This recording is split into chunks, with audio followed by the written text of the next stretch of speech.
Okay, thanks very much to both Urya and the philosopher and Audrey for this invitation, and to all of you who have made the time to come listen. The book it starts from really, I think, a mad idea, which was the project of writing a history of rules, all of them everywhere. This is obviously a recipe for madness. There are so many rules, and they're so diverse. Just think about the ones you've probably observed today, from the rule for how you set the table to how you greet friends and family and acquaintances, all, of course, a graduated scale of greetings, who holds the door for whom, when you show up for work, when you leave, what you can take on as carry-on luggage, how you stand in a queue or don't stand in a queue at all. The list goes on and on and on. And if you were to widen the aperture to different cultures and different historical epochs, the diversity would indeed be overwhelming. So instead of trying to document that dazzling diversity of rules, my book follows three meanings of rules, which are all very ancient, all quite robust, and braided together in ways which are quite surprising.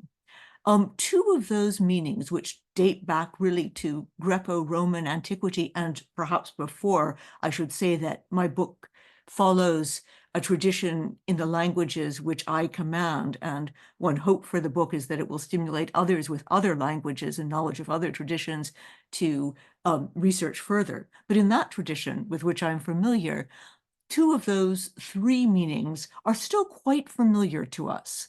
From very ancient times, a rule has meant a measurement, a tool of calculation, a whole complex of ideas which have to do with precision originally emanating from architecture and carpentry. This is a meaning of the rule which still echoes in the English word ruler or straight edge, the ambiguity between the ruler as one who governs and the ruler as that which makes straight. And it is also present in Latin, for example. Regula, rule, is the same root as regere, to rule, or regina, queen, rex, king. That tradition, that meaning of rule, ultimately becomes what we call algorithms. These are rules of computation, and in a broader sense, mathematical tables, astronomical tables, even musical instruments, which are calibrated by a precise mathematical rule. The second meaning is also quite familiar to us, and that is rules as laws. These are rules which are promulgated by those who do govern, and they are meant to be universal, although there's a spectrum of laws from itty-bitty nitty-gritty regulations which govern who can park on which street at which time of the day, to the magisterial generality of the universal laws of nature. Laws are meant to apply as much as possible universally to all who are contained within their purview, within a particular polity. So those two senses of rules are still very much with us.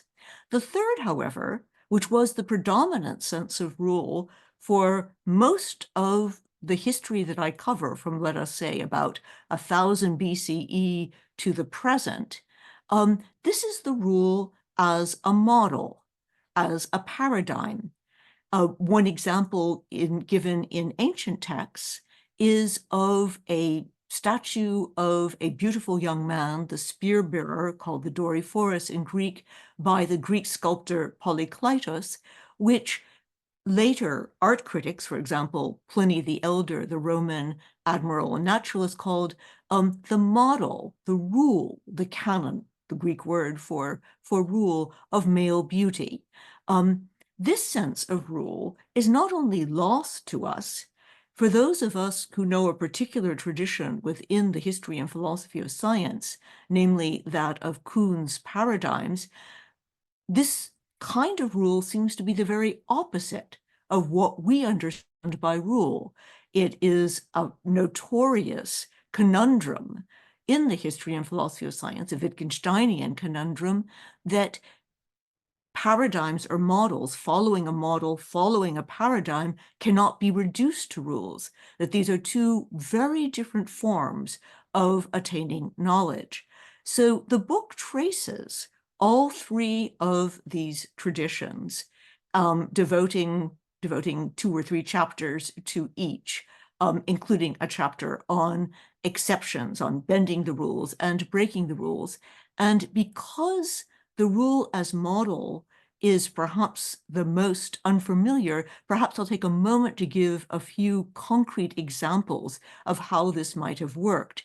In the book, I use the case of the Benedictine monasteries. So in about the 5th or 6th century of the Common Era, Benedict of Nursia developed a set of precepts, which were called the Rule of Saint Benedict, originally tried out at his own monastery in southern Italy in Monte Cassino, but then spread throughout the world and still very much in use.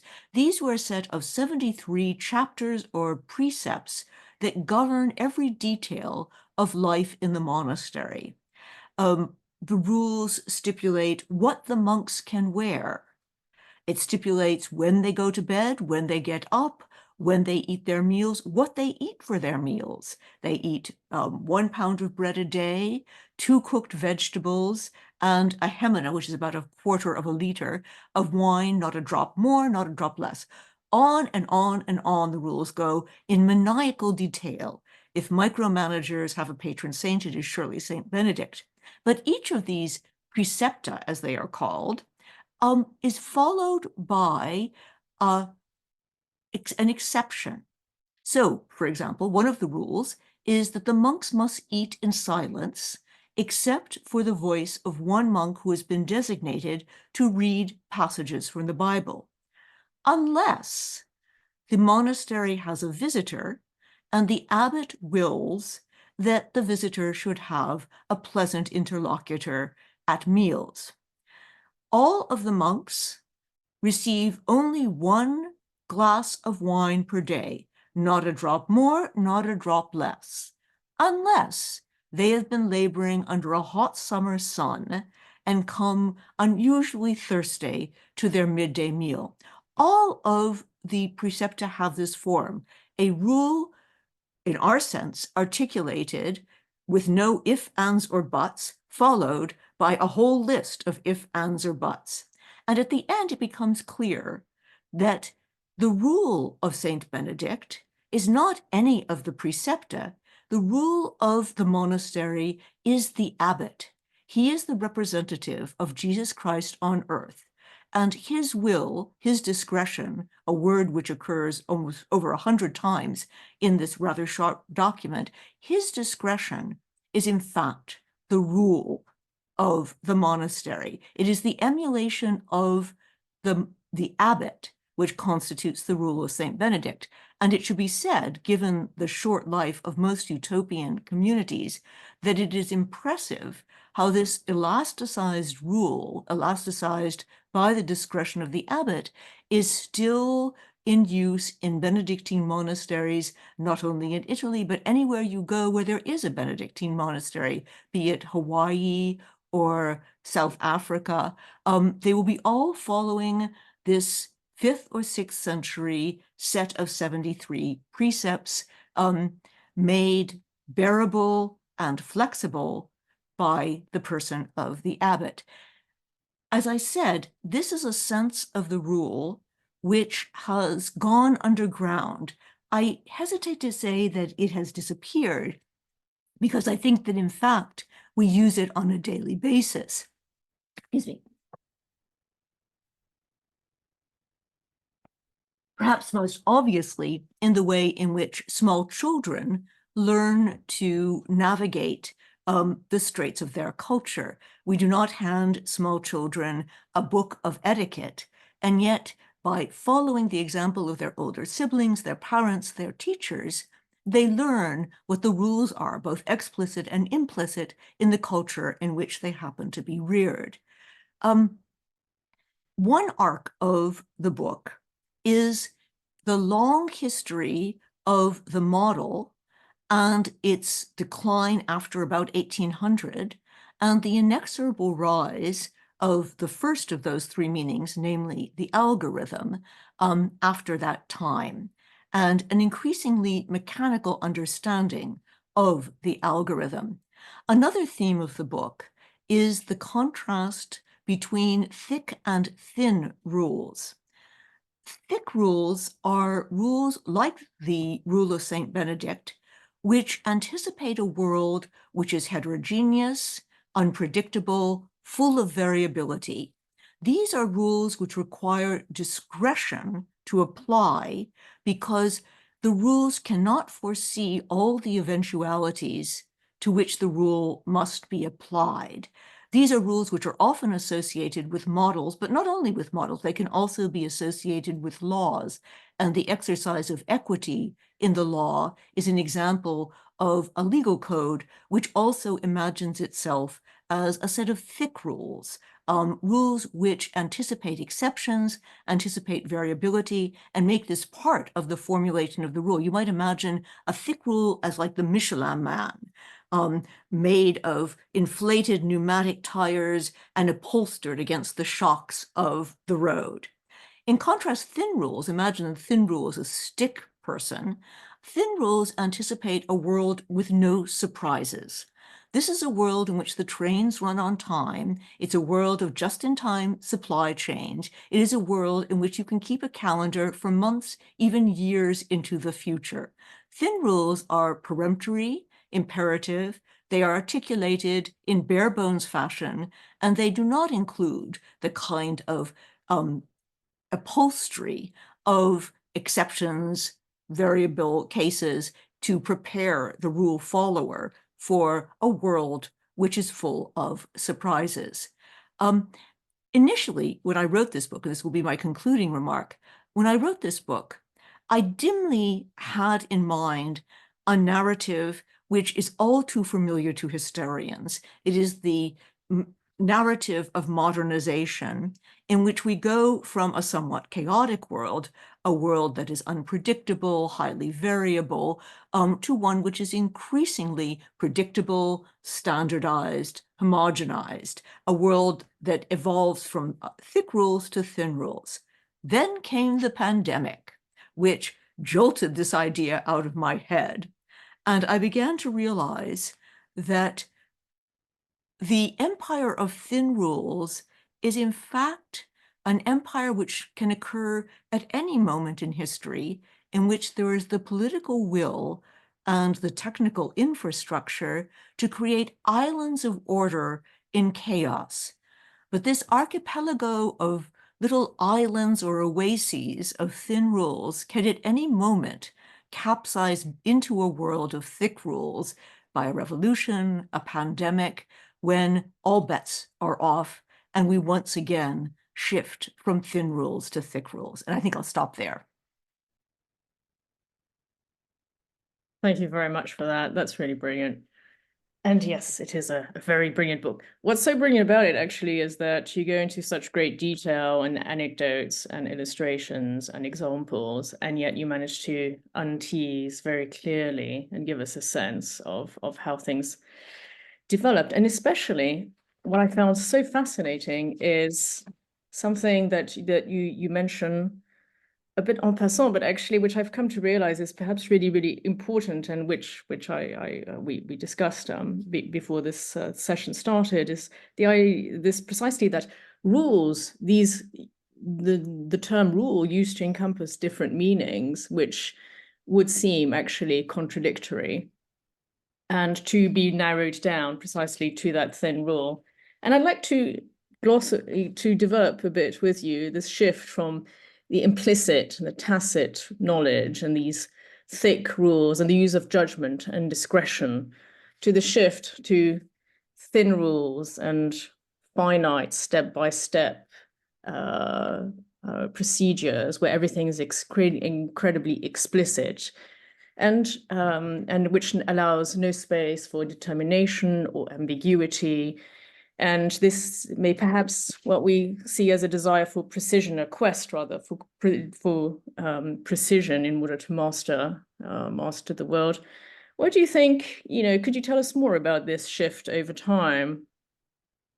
And what do you think has been driving it? And what kind of epistemology do you think this has resulted in, if this is not too an ambitious question? Yes, I'm not sure I have a satisfactory answer to the last question, but I'll do my best. So I mentioned political will and infrastructure. So let me make this once again concrete for those who haven't read the book.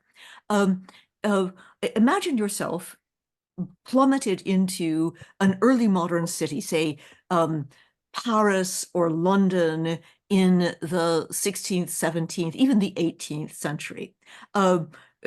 James Boswell, the Scotsman who wrote The Life of Samuel Johnson in the 18th century, used to carry around a cudgel in London because no one knew who had the right of way. So if you were facing ongoing pedestrians, you had to battle it out with a cudgel as to figure out who would go first. It takes a very long time, even decades, but a rule is introduced. It's imported from Vienna, in which you're supposed to keep to the right. You're supposed to keep the wall to the right. This is greeted as an extraordinary innovation because it creates order out of chaos. Of course, it has to be enforced, and that's the political will. But that is an example of the creation of a rule by political will, by a desire in a city. London goes from being about 500,000 people, I'd be around 1,600 to almost 1 million, really, by the middle of the 18th century. So it's an increasingly dense city. It requires such organization in order to lubricate the flow of traffic in the city. Another, this time, infrastructure, very modest infrastructure, we would say, but nonetheless very important infrastructure in Paris, about, say, also the middle of the 18th century, the sidewalk. The first sidewalk materializes in the early decades of the 18th century on the Pont Royal. And it is meant to, it's called the trottoir because it's originally used for horsemen to mount their horses.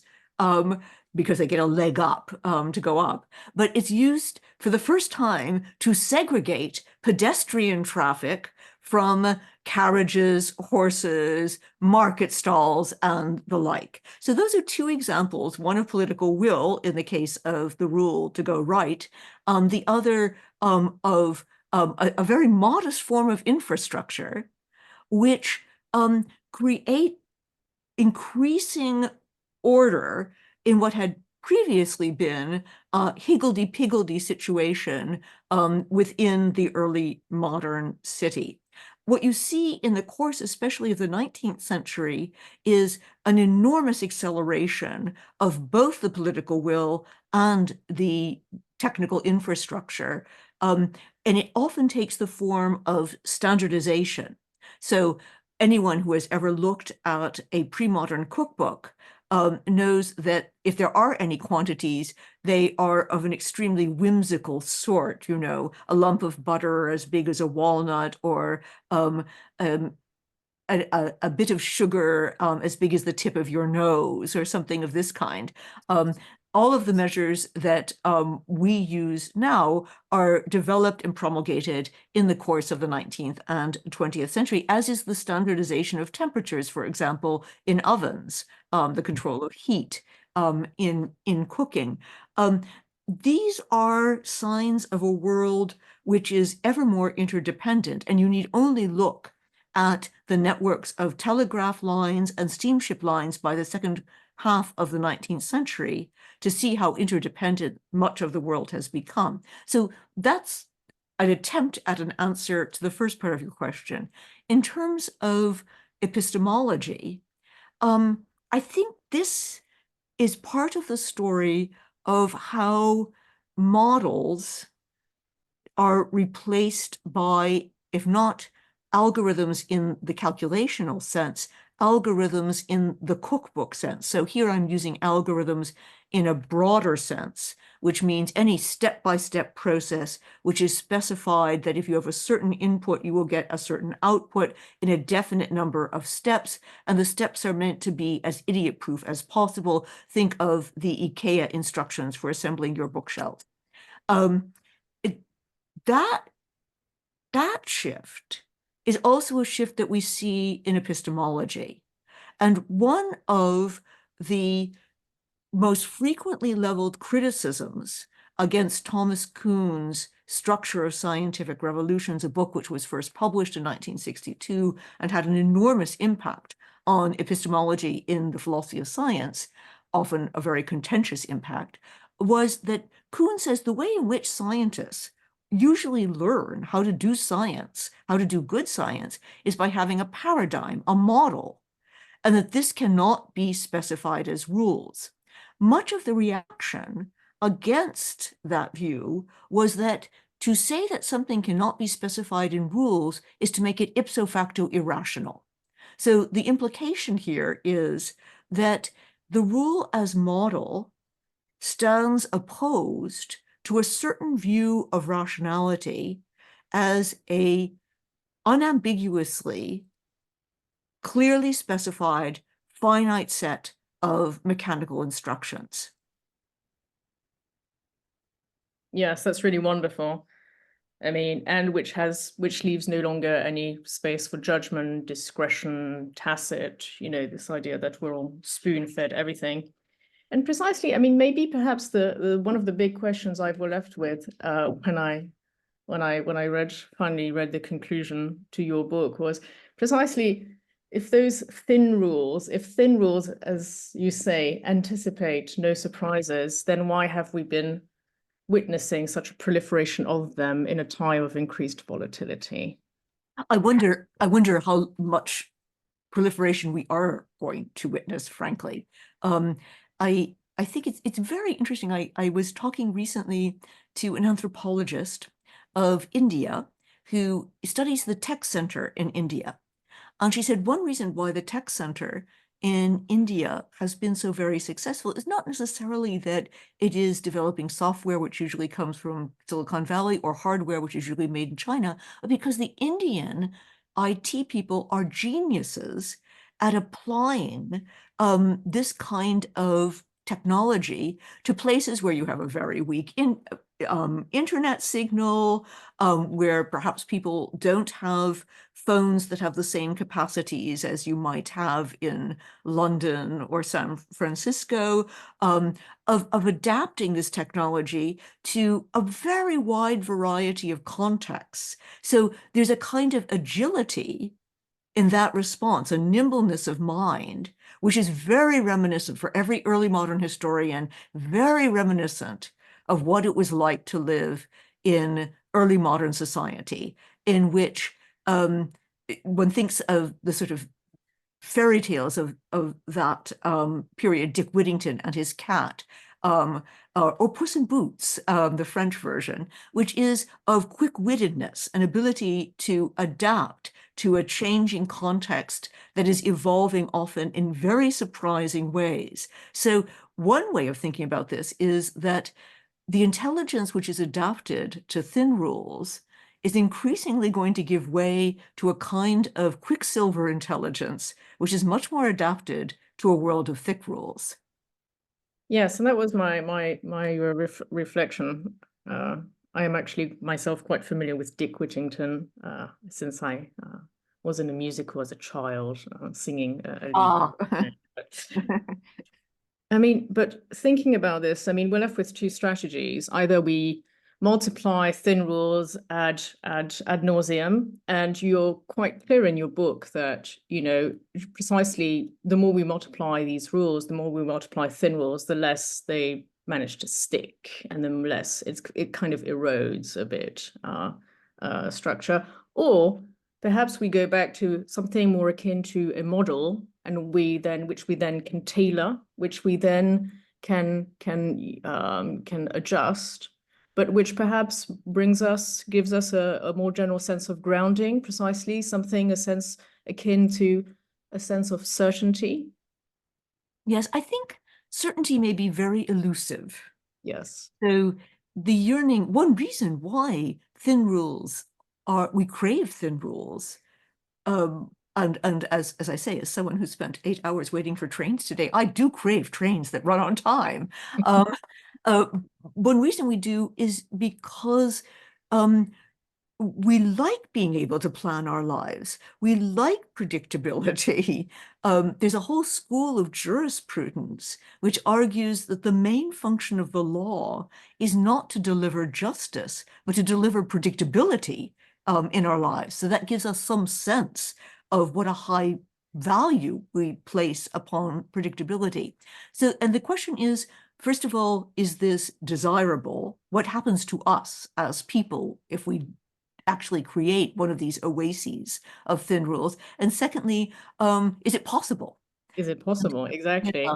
And I think both are really up for grabs. And I think it's worth thinking about what the forces are beyond our craving for predictability and security that drive thin rules. Think about, for example, in bureaucracies, particularly in democratic societies.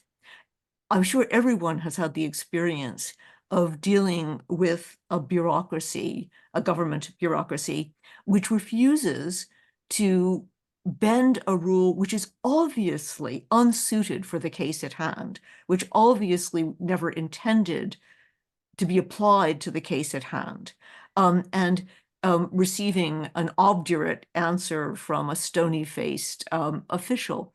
And the idea behind those kinds of bureaucracies and that kind of willed thinness of the rules is not inhumanity. It's not really meant to be a Kafkaesque scenario. What it's meant to be is a fair and egalitarian scenario.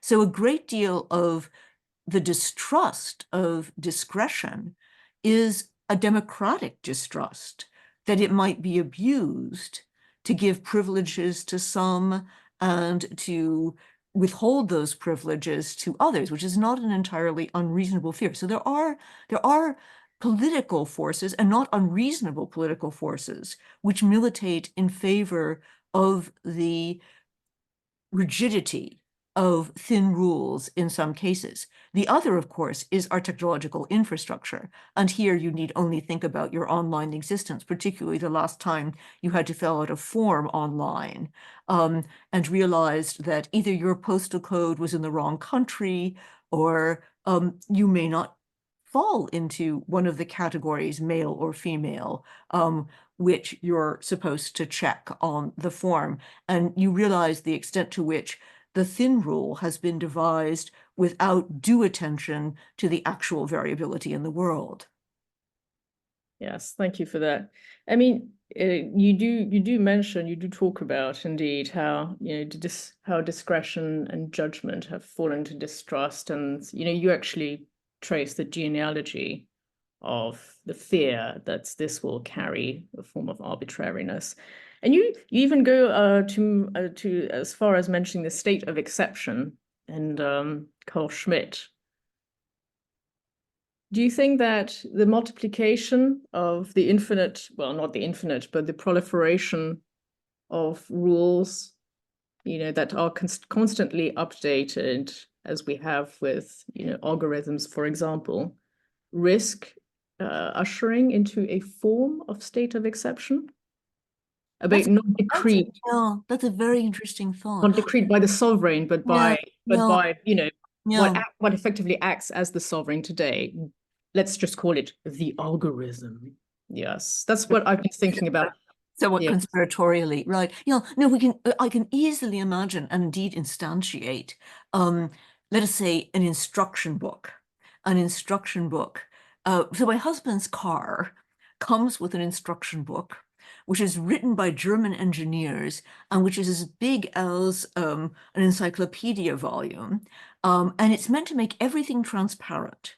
It is full of instructions and explanations, which is meant to make everything transparent. And the effect is just as you describe. It's completely opaque, utterly opaque.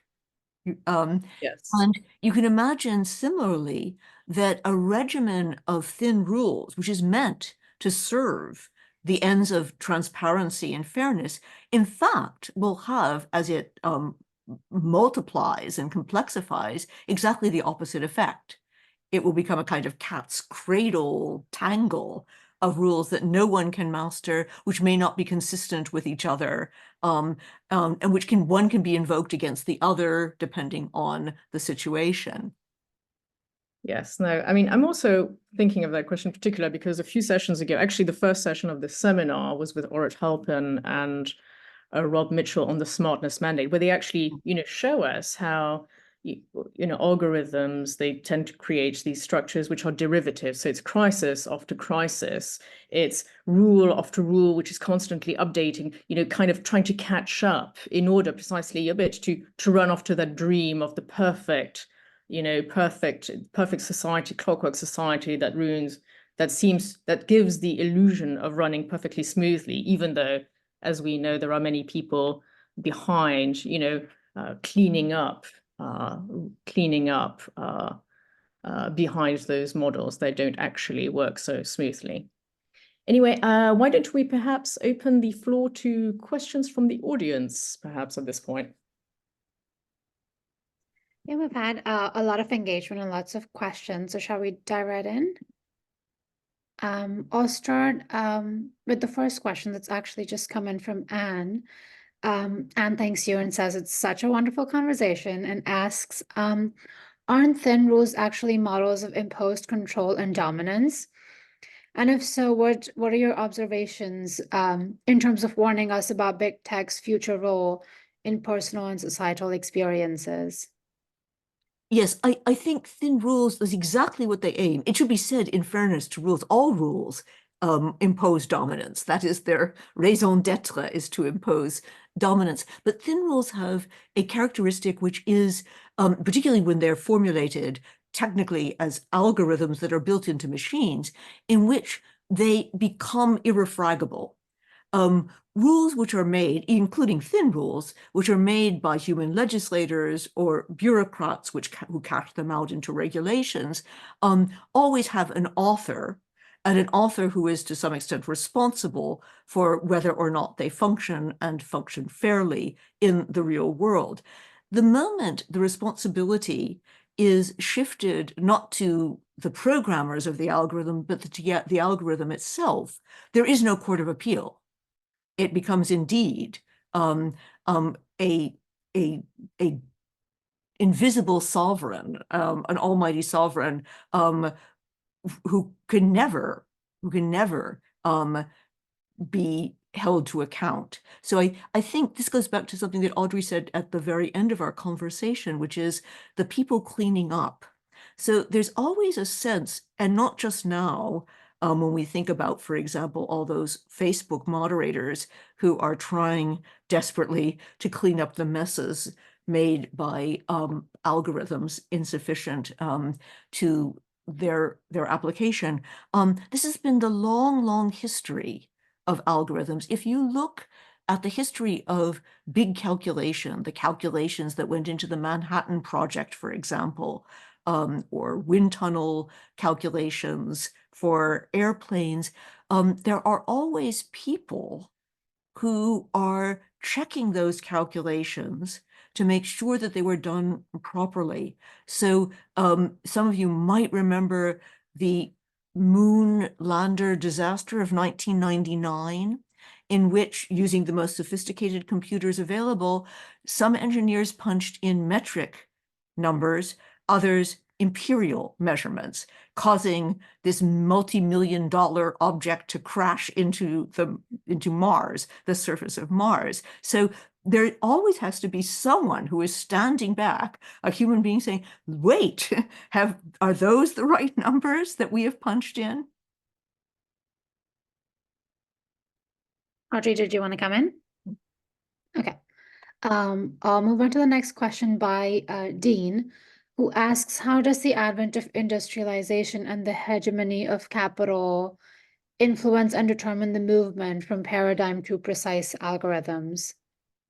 I think this is part of the story of standardization, so that when you have, and you see this really long before industrialization. So if you look at the weights of measures of early modern medieval Europe, one of the recurring complaints is that every little province, every city has its own weights and measures, and the merchants, this is driving the merchants crazy, you know, that they are constantly having to calculate what is the difference between a Florentine ell of some textile, say silk, and a Montpellier ell of silk. And many books of commercial arithmetic during this period are just about converting weights and measures. One of the complaints that's registered in the notebooks of complaints that lead up to the French Revolution is, we would like a standardized weights and measures system, please. I'm not sure they wanted the metric system, but they wanted a standardization of weights and measures, the Zollverein in Germany in the 19th century. So wherever there's commercial activity, not just industrial activity, but commercial activity, there is a drive for standardization. And this really, as I say, takes off exponentially, in part because of industrialization and the standardization of parts, which industrialization makes possible. And in turn, standardization accelerates industrialization. So it starts with commercialization, large scale commercial networks, which already existed in the late Middle Ages, but then, as I said, is really on steroids by the 19th century.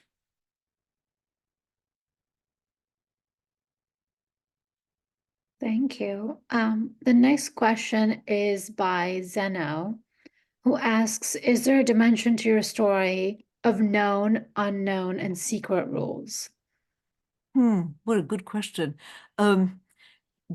It's mostly about known rules because I have to give examples. Perhaps an example of an unknown rule would be natural regularities, which we have not yet detected. So there's a chapter in the book on natural laws. And we could well imagine that there are perhaps unknown rules, regularities in nature, which we have yet to detect. We could also imagine them in languages, for example, in human languages. Perhaps there are, if one were to take the whole richness of human languages, underlying syntactical rules of a Chomskyan kind. And then the secret rules. The secret rules are all around us. Anyone who has ever visited an Oxbridge college will know what I am talking about. That there are rules which everybody else seems to know, which are written down nowhere, and which, if you have to ask, you don't belong. Every closed society has its secret rules. Very interesting. I'll go next to Isha's question. Isha asks, have you looked at this issue cross-culturally? Why do some places have more rules or thinner rules while others have thicker rules? Is there something about how isolated people are, unable to read cues, or how family-oriented certain cultures are, so there's more room for grace? Yeah, it's very interesting. And as I said at the outset, and I wish to underscore it now, one reason for writing this book was to invite people who know more languages and more cultures than I do to expand the story, correct the story, deepen the story, broaden the story.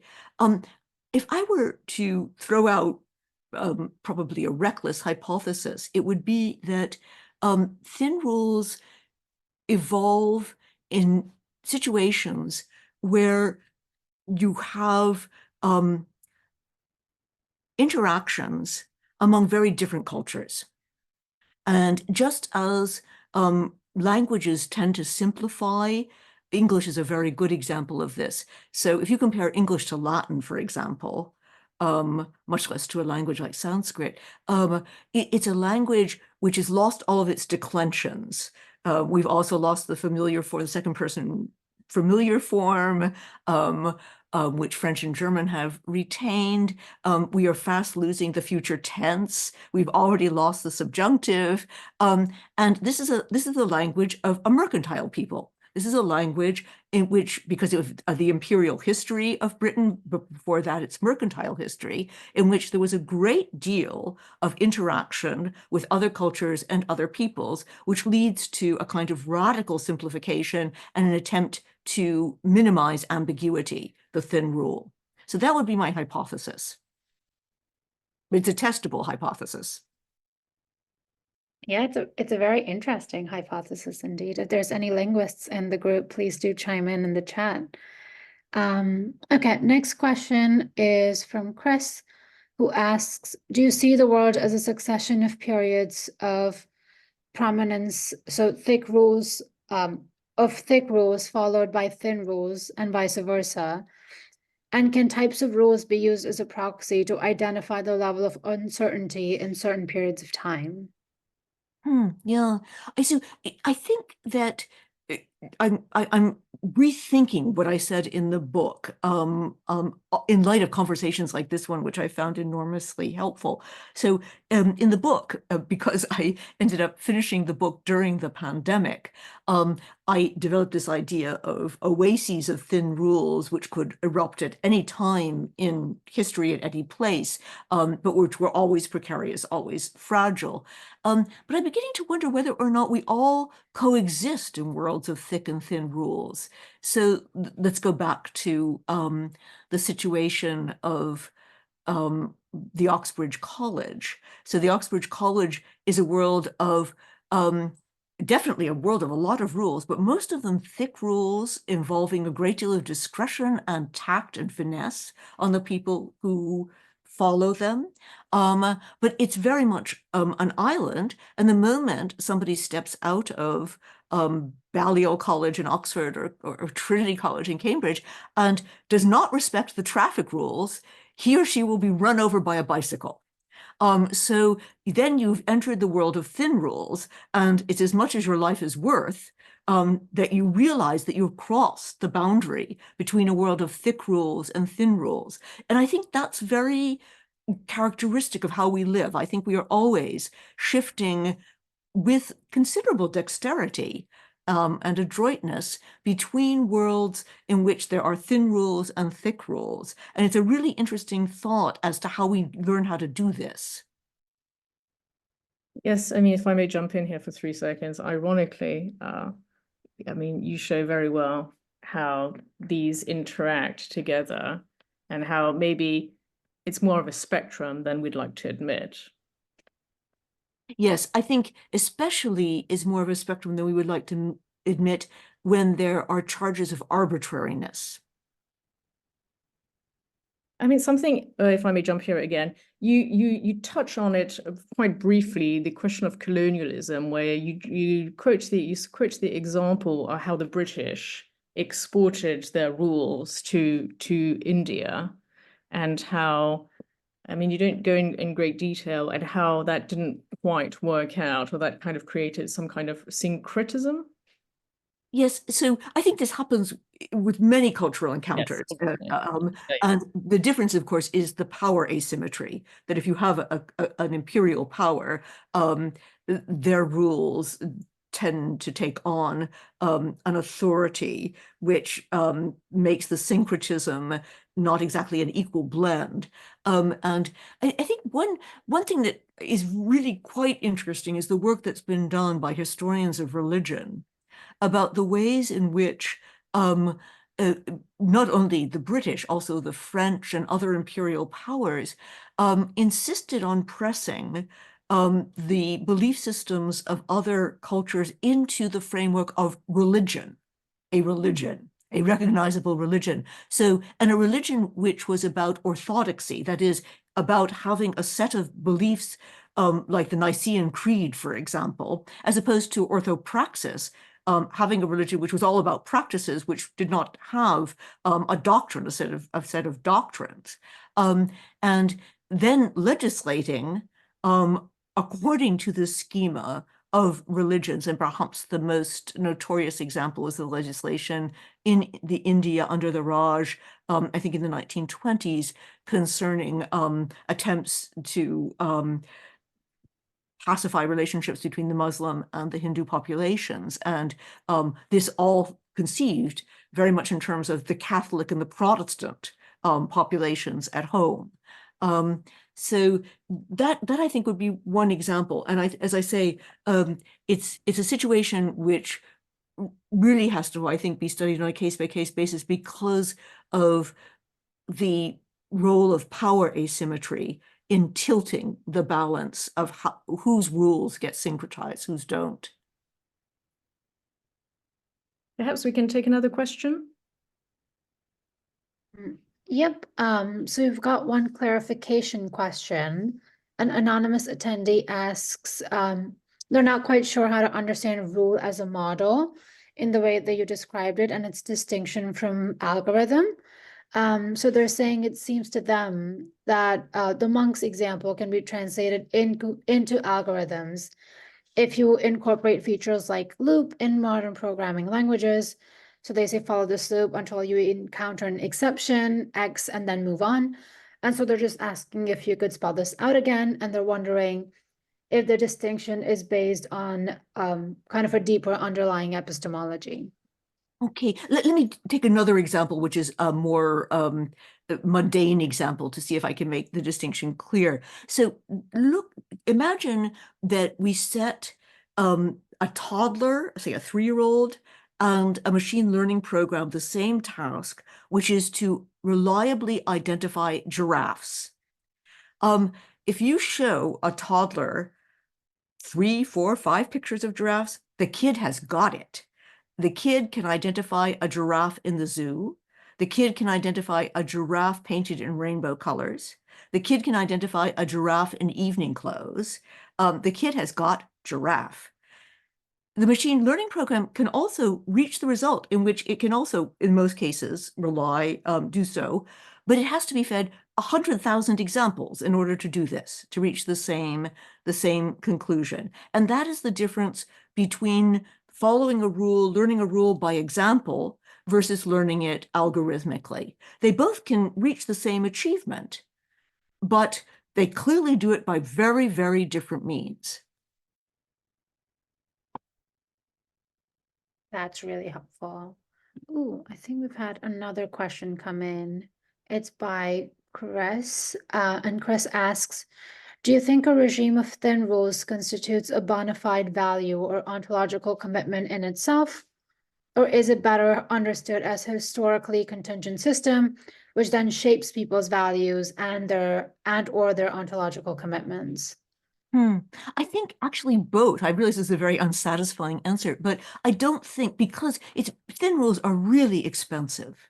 I mean, the things you have to do to make the world safe for thin rules, the combination of the political regime, so Audrey described the proliferation of thin rules and what a nuisance it is. You have to be willing to take that on board. And also the infrastructure you need, the standardization of weights and measures, the creation of sidewalks. Think, for example, in a sense, if we were ever to live in a world of self-driving cars, which is a world of really thin rules in a sense, because it will be following algorithms, it will have to be a world in which we completely redesign our cities, just as we redesign them for the cars. This is not impossible, but it will be expensive. So the will has to be there to want the thin rules in the first place. They have to be values in the first place.